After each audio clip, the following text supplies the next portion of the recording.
Hello, magandang umaga, magandang tanghali, magandang hapon, magandang araw sa inyo lahat. Muli, nakapag-DoorDash tayo, no? At papunta na tayo doon sa ating hotspot. So, ngayon tayo ay pupunta sa West Hollywood. Dito naman sa ibang pwesto. Napupuntahan na natin to before, pero mas more on doon tayo sa Silver Lake. West Hollywood, dito naman yung opposite of the Hollywood. And kung mapapansin nyo, medyo makulimlim, maulan ang ating araw ngayon. Actually, ang forecast uulan ng siguro 1:30. Alas 12 na ngayon, no? Mga 1:30 uulan. So, maximize lang natin yung time natin hanggang wala pa or ambon pa lang. Kaya naka-jacket tayo. Sana hindi tayo abutan ng malakas na ulan. Kaya samahan nyo ako ngayong araw na ito. At tayo bumiyahe dito sa Hollywood. Tara!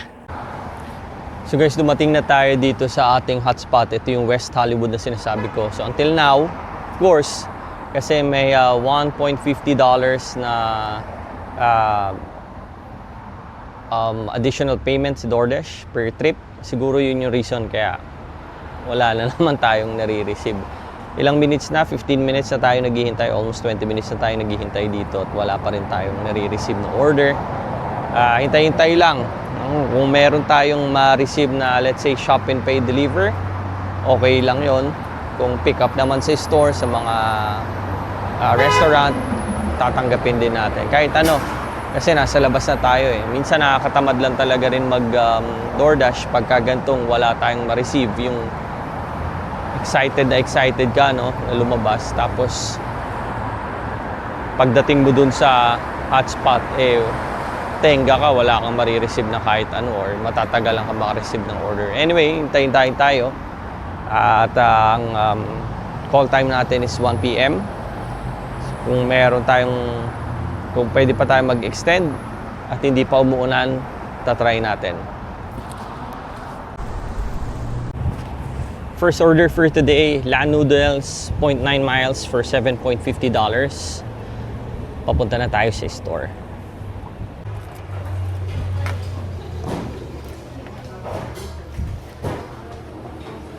Dito na tayo sa store. Hi. Hi. For Jason C? 6-7 minutes. Almost. Okay. So 6 to 7 minutes pa daw yung ating wait for this order. Tayo na lang natin. Dahil hindi pa ready itong unang pipick up natin, nagbigay si DoorDash ng additional pick up dito sa Jersey Mike Subs. Unahin na natin to, baka ito ready na. Ito na si Jersey Mike Subs. Try lang natin. Pick upin na natin to, tapos balikan natin ulit yung isa.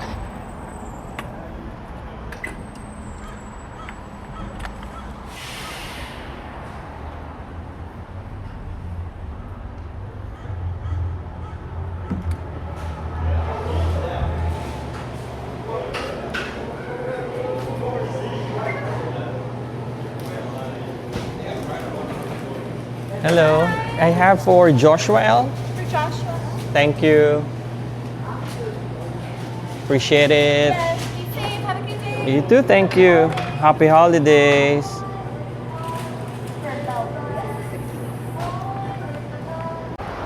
So guys, ready na tong isa. And balikan lang natin yung kay dun sa noodles kung anong balita. Excuse me, thank you.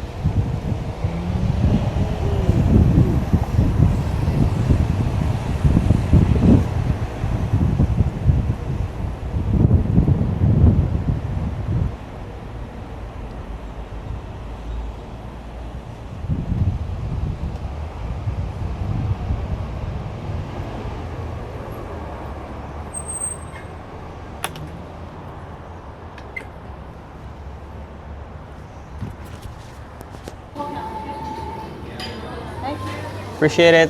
Have a good day.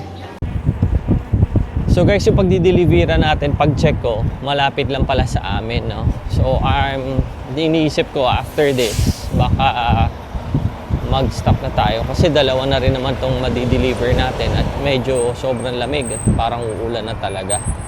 Ang isip ko, pag bumuhos kasi yung ulan, talagang mas malakas or baka malakas, mahirapan na tayong makauwi. Anyway, check natin. May bibilin din kasi ako doon sa pinanggalingan natin. Kung makakabalik pa tayo doon, balik tayo. Pero kung hindi na, okay lang. Mamaya pwede pa naman tayo lumabas. Magbabike na lang ako papunta. Mas gusto kong gamitin yung bike minsan, yung fixed gear. Papunta na tayo doon sa ating di-deliver ng 6 minutes, sabi. Tara! Andito na tayo sa apartment ni Jason C. Ito yun sa Land Noodles. So, nagbigay siya ng entry code at apartment number at iiwan natin to doon sa kanyang pinto. Tara, samahan niyo ako.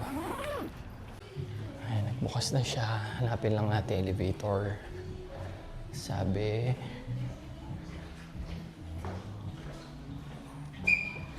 third floor.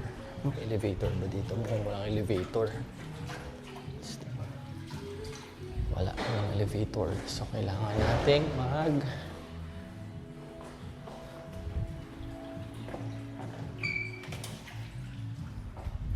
hagdanan.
Hello. Hi.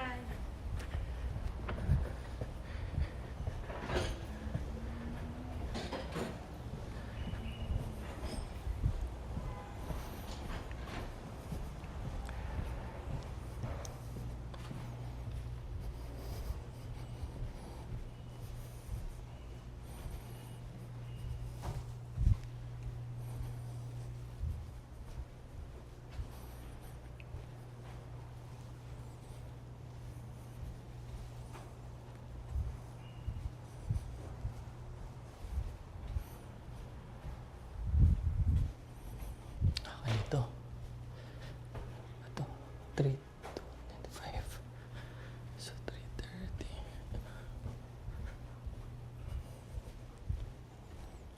Ito.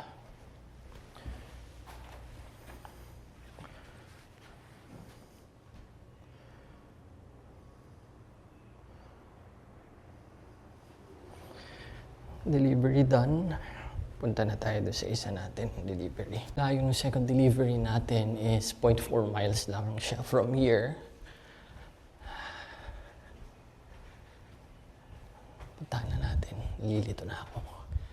Saan ba tayo lumabas? Dito ba?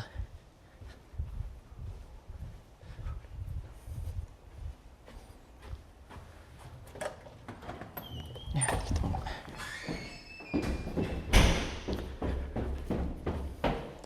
Tignan nyo guys, basang-basa na yung ating upuan at kitang umulan na siya. Basa na siya. Dito pa ba yung isang order natin?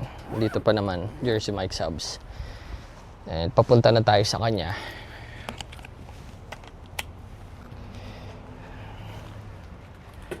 .4 miles lang, malapit-lapit lang. So, stop sign sa Waring From Wilcox dito sa kabila. Ito alam ko tong mga lugar dito, guys, kasi dito kami nakatira. Itong street na to, along this street, along Wilcox kami nakatira. So, medyo alam ko tong lugar na to. Rossmore, 0.4 miles from here. Mag-bike, malapit lang. Umuulan na. Siguro yung bibilin ko, bili kasi pinapabili ko ng wine, bisis. Maya na lang daw namin bilhin. Pag siguro tapos kumain, medyo umaambo na nga. Doon pwede pa naman na akong pumunta kasi hindi naman ganun pa kalakas yung ulan. Ambon lang, drizzling lang. Pwede ko naman sadyain, kaya lang sabi ni Mrs. Sama na lang daw siya. Okay. Dalawa na lang kami mamaya kasi gagamitin na lang namin yung sasakyan. Pupunta roon. Papunta na tayo dun sa second delivery natin. Tara. Dito na tayo. Ilalak natin tong bike kasi hindi ko kabisado tong lugar na to. Much better to lock it.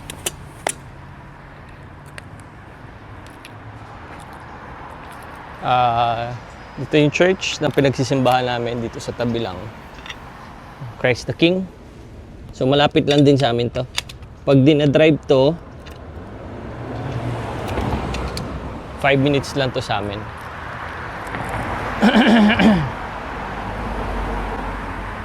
Samahan nyo ako. Tahanan natin.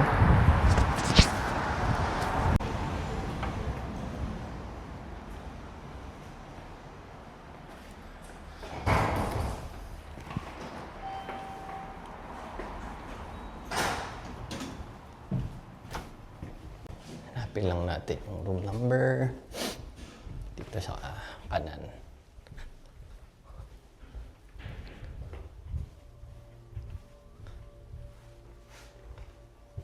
There you go.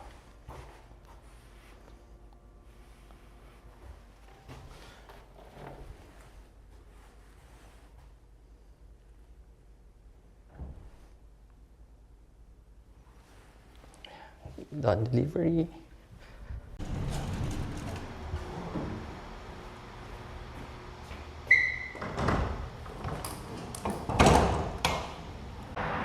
Na-deliver na natin yung dalawang order natin, guys. Kumita tayo ng $14. 14.25 yata for the 2 deliveries. So, ang time now is 1:23. Uwi muna tayo para kumain at medyo umuulan na.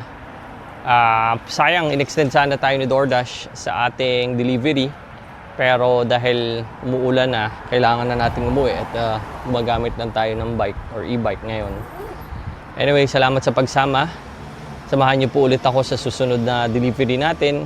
Kung makapag-deliver po ulit tayo at sana ma-record at makakuha tayo ng maraming order. Salamat po. Always pray and God bless.